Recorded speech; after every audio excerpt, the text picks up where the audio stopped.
m'en souviens que je me suis rappelé l'histoire de la cuillère de la guerre avec toi.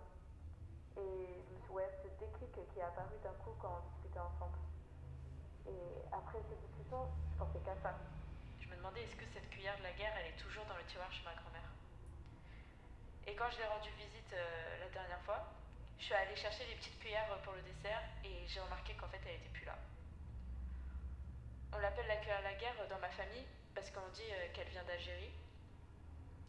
Et je me souviens qu'un jour, j'avais voulu l'utiliser et ma grand-mère m'avait demandé tout de suite de la reposer. Ouais, on n'avait pas le droit de l'utiliser. Et ouais, je lui ai. Enfin, en retour dans le salon, je lui ai demandé où est passée la cuillère de la guerre. Et elle a commencé à rire. Elle m'a dit que c'est sûrement mon oncle qui l'a jetée.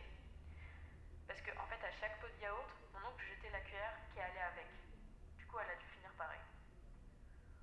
Aujourd'hui, ma mère, ma tante, ma soeur ont complètement oublié l'existence de cette cuillère. Et je sais pas, j'imagine que c'est la distance qui, pour moi, a permis de faire ressurgir peut-être des souvenirs perdus. Et comme tu le dis, ces histoires, elles débordent et elles sont plus aussi simples à retenir. Ça me fait penser à un rêve que j'ai fait quand j'ai interviewé les personnes ayant connu mon oncle Juan.